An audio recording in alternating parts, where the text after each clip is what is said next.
Now welcome to another edition of News from Naboo with Thor's Lightning Takes. And let's get right to the news. Okay. Well, we're going to talk some more about what Tony Gilroy has to say regarding Andor, because we never finished talking about some of the interesting points from the Hollywood Reporter article that came out. A while ago? Yeah. It's just full of really good information, so I'm just going to mine it a little deeper. Okay. Dig. Exactly. Whatever that means.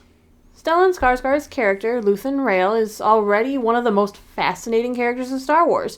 The reporter said his favorite moment of the series so far in the episode 4, was when Nicholas Bertel's theme plays over him as he readies himself on the ship and cracks that wry smile.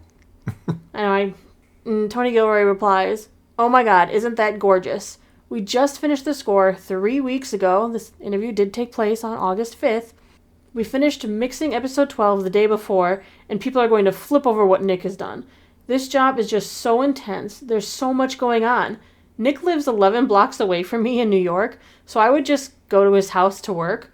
For 2 years, we've been doing the music, and going to his house is really like going to church. We've just had so much fun. 7 hours of music. It's entirely new vocabulary for Star Wars, and I'm really proud of the score." 7 hours of music. Is that a hint to how long the first season is going to be? Ooh, maybe. I mean, there are moments with no music, but overall you have score almost Well, and there are times when they do repeat musical notes as well. There is just so much musically going on. I find it interesting how the theme does change throughout the episode. Sometimes it sounds more like episode 4. The music sounded more like a tribal, shepherdy, which made sense for where Andor was going. Yeah. So it was really cool to see that it was still his theme, or the theme of the show, I should say, but it was overlaid with new elements. So far, the music hasn't stood out to me too much, honestly. I don't know. I mean, it's not that it's been bad. I'm not saying it's been bad. I don't know that it's really been, as impactful as, say, you can't compare to John Williams, of course, the master, per se, but I feel like the music is a little more evident in this and a little more stand out than it was in Kenobi, though. Aside from I think the great Williams theme. Yeah. I mean, Williams' music just had a way of captivating. Yeah, you can't not hear it. And this, no. I don't know that I'm always like just consciously aware of the music like I am with him, if that makes sense. Again, not that it's bad, especially when I go back and like watch it a second or third time, which I tend to do. I kind of try to pay attention to more of the other elements than just focusing on the story. And it's good. I just, like I said, I don't know that it's like mind-blowing. What else is interesting in this quote is it kind of tells you why Andor was delayed. Think about it. The interview took place on the 5th, and so he was saying, we just finished mixing episode 12 the day before. On August 4th, they were still doing the sound mixing. Well, they still could have got it done by the end of the month, right? Because originally that was when it was supposed to come out.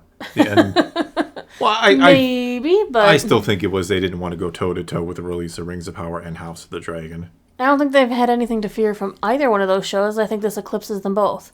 I don't disagree. And I mean, I've liked House of the Dragon. I know we haven't been reviewing it. We talk about we're going to review it all the time, and then we don't. It's just that Sunday night thing is... It's weird scheduling, because I don't like to try and throw out 3 videos a day. Yeah. Because I feel like then they just overlap into... Yeah, especially a day weirdness. If I put up a video over on the other channel and then 2 here, it's like, how much do, people want out of Thor Skywalker in one day, I guess. I don't know. I get too much as it 3 is. videos. Yeah, I know. You get too much. But I mean, 3 videos seems like a lot. 4 seems overkill. I don't know. All right, well, let's move forward a little bit then here. Luthen is, according to the interviewer, he's the noble, Gus Fringe of Coruscant, which is from Breaking Bad. I haven't seen it. I know people are going to give me grief. I've always told to watch it, and I will someday. So he asks Tony Gilroy, how did he come to be? The response was, that man is really tricky. In the beginning, you're like, oh god, secret identity. How are we going to do it? It's going to be cheesy. What do they do? Stellan's character has 2 personas. He owns a gallery in Coruscant, and he's an acetate. He's a courtier, in a way. And then he's a natural Luthen out in the world. One day when we were developing the whole thing, Stellan goes, the wigs. It's really just the hands. And I go, what do you mean? And he goes, well, natural Luthen is this. And Coruscant Luthen is this. That's all it is. I think, and think about it, the hands. He shook his hands out and he kind of adopted more like a limp, artistic... Yeah, he seemed more like a artsy... Like a courtier, like they say. Yeah. He looks like, an old-fashioned noble in the king's court. Yes, sire, that is excellent. With the flowing hands and the ostentatious movements. Yes, agreed. Yeah. So he says that's really one of those things I was worried about and nervous about. It's always the case on every show, but the things you don't worry about are the ones that bite you in the butt. So I was really, really worried about this, but all those issues took care of themselves along the way. That very elegantly worked out. Yeah, I love Luthen of Coruscant. He's pretty much my favorite character right now, I think. He's so dynamic. Yeah, and you don't really know exactly what's going on with him. Like, not yet. What has led him down this path. And he's a man of extremes. He is, really.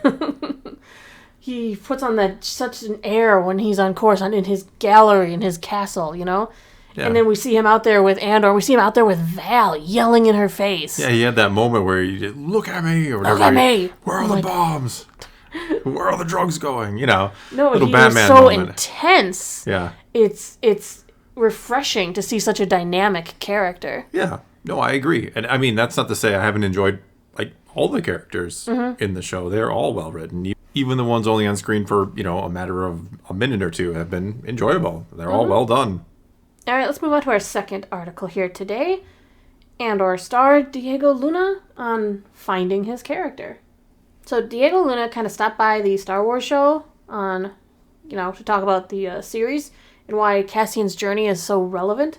He has been one of the biggest champions of the show since the beginning and has been, along with Tony Gilroy, at the forefront of the entire marketing campaign of the show. I mean, he is one of the producers, so it's a little expected of him. A producer, main actor, yes, market.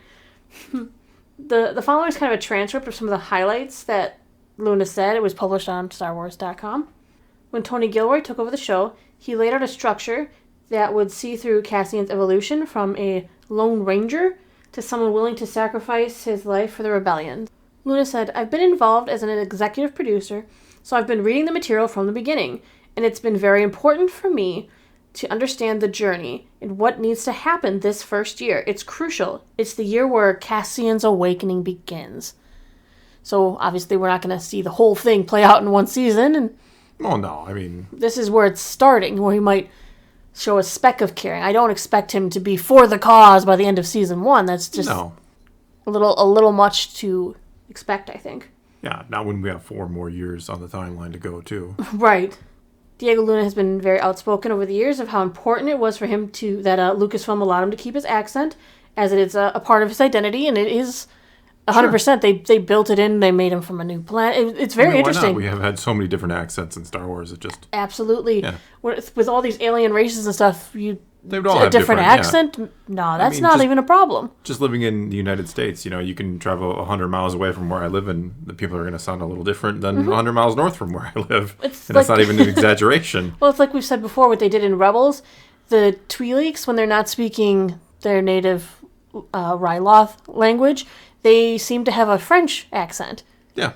It's just what happens when people who speak a different accent speak I guess in this form, basic. And I mean, I don't think there's any problem with duplicating, accents or languages from Earth.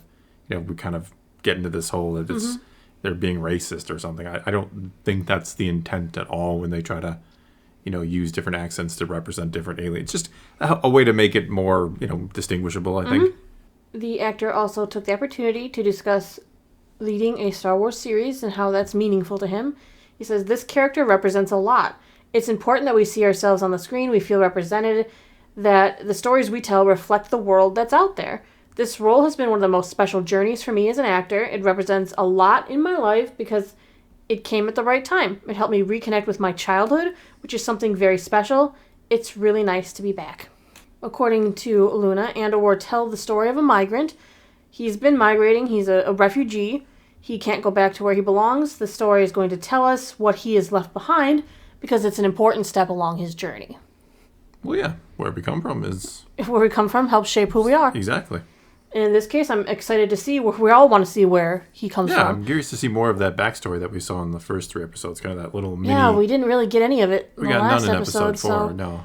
I do obviously want to know, and I want to know what's going to happen where his sister ends up. Yeah, I think for sure we're going to get more about his sister. You know, I can't believe that would just be a throwaway line in one of the first lines of the show. Like, have you seen her? And never get mentioned again. Diego Luna added the following about what inspired the show and Cassian's journey. He says, the strength of community. That's what the story's about. It's about people that by themselves, they can't do anything. They don't have Jedi powers. They're just regular people. But by pulling together, they find their strength. And to me, it's a beautiful thing to say today when communities need to step up. We seem to be so alienated from each other that we have to go back and find out what's going to save you, you know? I think that message is beautiful to send, and this series is sending it. It has a connection with the world out there. Yeah, I mean, I agree with that as well. I think a lot of people these days don't even know who their neighbors are, don't even speak to them or look at them or put their head down when you have to go past them. And, You don't even wave. yeah, I mean, that's changed a lot, I think, just recently. I mean, say what you want about the internet. I think it's one of the greatest and worst inventions in human history. But I think sometimes we are so worried with the people out there that we forget, we have people living right next door. Very true. Let's move on to the last article today. Liam Neeson. He returned as Qui-Gon in Obi-Wan Kenobi. He says that's partially to pay homage to George Lucas. Oh. Yes. We were all excited to see Qui-Gon Jinn appear as a Force ghost in the series' final scenes. The deceased master and his former apprentice shared a few words before continuing along their journey. Sure. Of course, we know he was in 1999's Phantom Menace. He was in a few episodes of the Clone Wars. He spoke with Chili Detail Zero about his decision to return for Obi-Wan Kenobi. He said, I was in the last episode. I'm a bit of a TV snob, but I didn't want anyone else to play the character. Ewan is a friend. We were in Los Angeles on green screen, and Ewan as Obi-Wan was on a real camel, and I only had 3 lines of dialogue. And when we rehearsed, people started crying. It was wonderful. People started It's probably because of the camel. Yeah. But yeah, I mean, he had to come. I mean, I'm not saying him personally, but the character, we needed Qui-Gon to be in the Obi-Wan series. That is a must-have. And he does manifest fully, which, speaking of Clone Wars episodes, we learned he couldn't quite yet. So apparently he's been working on it from the other side. He's got a particular set of skills that he's been honing for the last 10 years and how to fully manifest. Neeson also mentioned that he wanted to reprise his old part as a way of paying homage to George Lucas, who he still respects greatly. The actor also revealed a behind-the-scenes tidbit that fans will find amusing. Ewan McGregor, apparently back in 1999, liked to refer to Master Qui-Gon as Gin and Tonic. Jeez. All right. Qui-Gon, that should be their Gin nickname. and Tonic. Obi-Wan and Qui-Gon's nickname is Gin and Tonic.